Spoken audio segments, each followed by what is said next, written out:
masasaktan siya. Pero hindi rin naman sobrang gaan na para bang nangingiliti lang. Isipin nyo na ang kamay nyo ay parang agos ng tubig, dumadaloy ng may ritmo. Ang simpleng haplos na ito ay sapat na para magbigay ng senyales sa kanyang katawan na siya ay ligtas. Mapapansin ninyo magiging panatag ang kanyang mga balikat at ang kanyang paghinga ay magiging mas malalim at mabagal. Ito ang hudyat na bukas na ang kanyang puso at isipan sa inyo. Kasunod nito, ibaling naman ang atensyon sa kanyang mga kamay at paa, lalo na sa bandang hita o inner thigh. Isa itong napakahalagang bahagi. Ang balat dito ay napakanipis at sensitibo, ngunit hindi pa ito ang ating huling destinasyon. Gamitin ang dulo ng inyong mga daliri para dahan-dahang humaplos mula sa tuhod pataas, at pagkatapos ay ibaba muli. Kapag paakyat ang haplos, gawin itong napakabagal. Kapag pababa, maaari itong bilisan ng kaunti upang magkaroon ng pagbabago sa ritmo. Ang hindi inaasahang pagbabagong ito ang gigising sa kuryosidad at pananabik ng kanyang pandama. Huwag ding kalilimutan ang tiyan. Gamitin ang inyong palad upang hagurin ng paikot ang paligid ng kanyang pusod. Magsimula sa maliliit na bilog, dahan-dahang palakihin ang sakop at pagkatapos ay paliitin muli. Bakit sa tiyan? Dahil ito ang sentro ng enerhiya at imbakan ng maraming emosyon. Kapag hinahaplos ang bahaging ito, nararamdaman ng babae na siya ay pinahahalagahan at minamahal ng buong buo, at hindi lamang isang kasangkapan para sa panandaliang aliw. At mga kaibigan, ang pakiramdam na minamahal ang pinakamabisang pampagana para sa anumang sarap na mararamdaman mamaya. Marahil sa puntong ito, marami sa inyong mga Ginoo ang naiinip na, kailan ba tayo pupunta sa mismong aksyon? Tandaan ninyo, ang pagmamadali ay kalaban ng tunay na ligaya. Madalas tayo nakatuon lang sa destinasyon at nakakalimutan natin na ang paglalakbay mismo ang lumilikha ng damdamin. Ayon sa mga pag-aaral, ang mga kababayhang nakakaranas ng sapat at matiyagang pampagana ay may 3 beses na mas mataas na tiyansang makaranas ng rurok na ligaya kumpara sa mga minamadali. Ngayon, kapag mainit-init na ang kanyang katawan at medyo mabilis na ang tibok ng kanyang puso, maaari na nating paliitin ang ating focus. Ito ang prinsipyo ng paglipat mula sa malawak na haplos patungo sa mas tiyak na direksyon. Kanina ay ginagamit natin ang buong palad. Ngayon naman ay gagamitin natin ang mga daliri. Hayaan ang inyong kamay na dumulas mula sa hita palapit sa singit. Ngunit pakiusap, tandaan ito. Huwag agad hawakan ang pinakasensitibong parte. Maglaro muna sa paligid nito.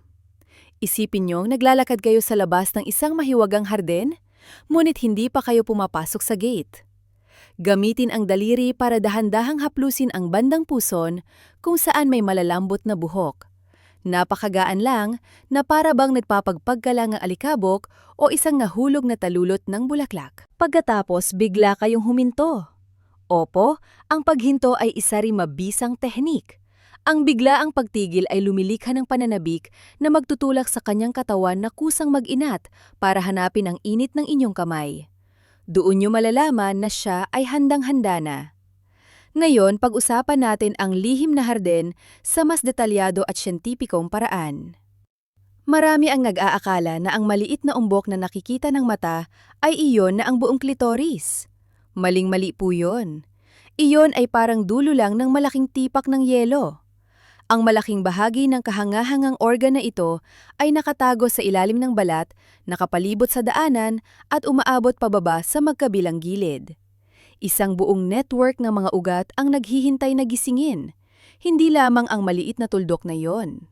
Kaya naman sa halip na direktang kuskusin ang tinatawag nating perlas, subukan ang indirect stimulation. Ilagay ang inyong daliri sa balat sa itaas o sa paligid nito, mga 1 sentimetro ang layo. Gumawa ng maliliit na bilog, napakaliit lang. Isipin nyo na minamasahe nyo ang isang babasaging husbong ng bulaklak? Kung bibiglain nyo ang direktang paghawak, ang 8,000 nerves na iyon ay mabibigla at magdudulot ng pamamanhid o hapdi. Ngunit kung sa paligid muna kayo magsisimula, ang vibration o panghinginig ay dadaloy patungo sa sentro na lumilikha ng pakiramdam na banayad, nakakaaliw at higit na ligtas. Gusto kong ikwento sa inyo ang tungkol sa mag-asawang Ramon at Tessie, isang mag-asawang nasa edad 50 na lumapit sa akin. Nagreklamo si Ramon na parang nanlalamig daw si Tessie at iniiwasan ang kanilang pagtatalik. Si Tessie naman sa aming pribadong usapan ay umiiyak na umamin. Nasasaktan niya ako, doktora. Akala niya kasi mas maganda kapag mabilis at madiin. Pero sa edad ko, mas tuyo at sensitibo na ang parting yon. Sa tuwing ginagawa namin yon, takot lang ang nararamdaman ko. Tinuruan ko si Ramon na baguhin ang kanyang diskarte. Wala nang marahas at nagmamadaling kilos. Sa halip, pinalitan ito ng pasensya at mga haplos na kasinggaan ng balahibo at ang paglalaan ng 20 minuto para lang haplusin ang mga nasa paligid bago hawakan ang pinakasensitibong parte. Pagkalipas ng 1 buwan, bumalik sila. Ang ngiti sa mga labi ni Tessie ang pinakamalinaw na sagot, sabi niya. Sa unang pagkakataon, matapos ang ilang dekada, naramdaman kong inalagaan ako na parang isang yaman. At ang init ng aming pagsasama ay bumalik ng mas matindi pa kaysa noong kabataan namin. Ang kwento ni na Ramon at Tessie ay patunay na hindi teknik ang pinakamahalaga, kundi ang tamang pag-iisip. Kapag binago nyo ang inyong pananaw, ang inyong mga kamay ay kusari magiging mas malambot at maingat. Ngayon, palalimin pa natin ang usapan tungkol sa iba pang bahagi na may taglay na lihim na hindi alam ng marami. Pag-usapan natin ang malambot na labi na nakapalibot sa pintuan. Madalas itong binabalewala ng mga kalalakihan o itinuturing lang na harang na kailangang lagpasan para makapasok sa loob. Pero sa totoo lang, ang outer at inner lips ay napakasensitibong bahagi na punong-puno ng blood vessels. Kapag ginawa ka ng tama, ito ay mamamaga ng bahagya, iinit at magiging bukal ng matinding sarap.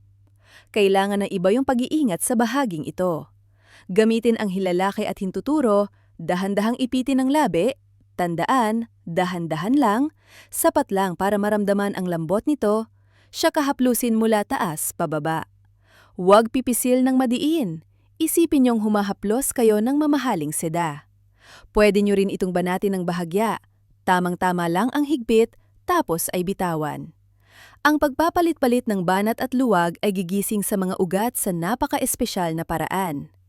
Isa pang mabisang teknik ay ang paggamit ng 2 kamay sa magkaibang parte. Habang ang isang kamay ay marahang nakikipaglaro sa ibaba, ang isa naman ay humahaplos sa hita o minamasahe ang puson. Ang paghati ng atensyon ay nagpapatigil sa utak ng babae na maging alerto, kaya mas nakakapag-relax siya at hinahayaan ang sarili na damhin ang bugso ng emosyon mula sa iba't ibang direksyon.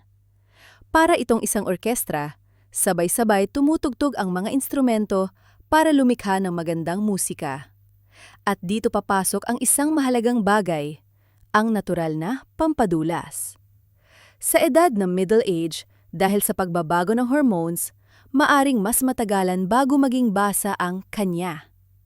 Ito ay ganap na normal at natural. Huwag niyo iisipin na senyales ito na wala siyang gana.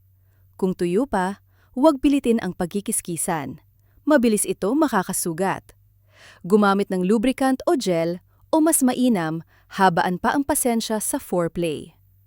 Kapag lumabas na ang natural na likido, gamitin ito at ipahid sa dulo ng inyong daliri. Ito ang pinakamagandang regalo ng kalikasan para maging maayos at puno ng emosyon ang bawat galaw. Ngayon, pag-usapan natin ang isang paksang kinahihiyan ng iba pero napakabisa para sa koneksyon. Ang paggamit ng bibig at dila. Bakit maraming kababaihan ang umaamin na mas madali silang makarating sa rurok sa ganitong paraan? Dahil ang dila ay mas malambot, mas mainit at mas basa kaysa sa daliri. Nakakagawa ito ng mga galaw na hindi kayang gayahin ng kahit anong gamit. Pero mga Ginoo, paalala lang po, kalinisan ang pinakaimportante. Siguraduhin pareho kayong malinis. Maganda ang natural na amoy, pero ang kalinisan ay tanda ng respeto. Sa simula, huwag agad sugurin ang perlas. Tandaan ang leksyon ng dahan-dahang paglapit. Magsimula sa mga halik sa hita. Gamitin ang mainit na hininga sa sensitibong balat. Ang init ang susi. Kapag lumapit na, gamitin ang patag na bahagi ng dila, hindi ang matulis na dulo. Para dilaan ng marahan mula ibaba pataas, sakop ang buong labi. Isipin niyong kumakain kayo ng masarap na sorbetes na ayaw niyong matunaw agad. Dapat malumanay, pero dama ang bigat ng dila. Minsan, idikit lang ang labi at umungol lang mahina, ang vibration mula sa lalamunan nyo papunta sa katawan niya ay sapat na para magdulot ng matinding kilkilig sa buong katawan. At kapag ginamit nyo naman ang inyong bibig sa pinakasensitibong parte, tandaan ang rule of the clock na nabanggit ko kanina. Huwag itong sipsipin ng ubod ng lakas na parang isang vacuum cleaner. Maging malumanay. Gamitin ang dulo ng dila para humaplos ng mabilis o mabagal, depende sa reaksyon niya. Kung siya ay umaangat o nag-arch ng likod, panatilihin ang ritmong iyon. Ang isang malaking pagkakamali ng mga kalalakihan ay kapag naramdaman nilang malapit na ang kanilang kapareha, bigla nilang binibilisan o dinidiinan dahil akala nila ay mas okay iyon. Hindi po. Kapag siya ay paakyat na sa rurok at bigla kayo nagpalit ng kambyo, mahuhulog siya pabalik. Pandatilihin ang ritmo. Ang inyong pagiging consistent ang magiging gabay niya para marating ang tuktok ng ligaya. Sunod naman, hindi natin pwedeng lagpasan ang isang alamat, ang G-spot. Maraming debate kung totoo nga ba ito o hindi. Ngunit sa aking karanasan sa klinika, maraming kababaihan ang nagsasabing nakakaramdam sila ng kakaibang tekstura sa loob. Medyo magaspang ng kaunti, parang balat ng walnut na nasa bandang itaas na pader ng lagusan, mga 2 o 3 sentimetro mula sa bukana. Para mahanap ito, ipasok ang daliri, nakaharap ang palad paitaas, papunta sa kanyang tiyan, at gawin ang galaw na parang kumakaway o nagsasabing, halika rito. Idiin ang bahagya at haplusin pasulong. Gayunpaman, pakiusap, huwag kayong maobses na hanapin ito. Hindi lahat ng babae ay sensitibo sa G-spot. Sa iba, ang pagkilos dito ay nakakapagdulot lang ng pakiramdam na parang naiihi. Kung hindi niya gusto, itigil agad. Huwag ipilit na hukayin ang kayamanan kung ang may-ari nito ay hindi komportable. Ang pagtatalik ay dapat ina-enjoy, hindi isang sapilitang ekspedisyon. Naalala ko ang kwento ni na Tito Lito at Tita Nena. Nabasa ni Tito Lito sa internet ang tungkol sa G-spot at desidido siyang sakupin ito para patunayan ang kanyang galing kahit 60 anyos na. Pero si Tita Nena, wala namang espesyal na nararamdaman doon at minsan ay masakit pa nga. Pero dahil mahal niya ang asawa at gusto itong mapasaya, nagpapanggap na lang siyang nasasarapan.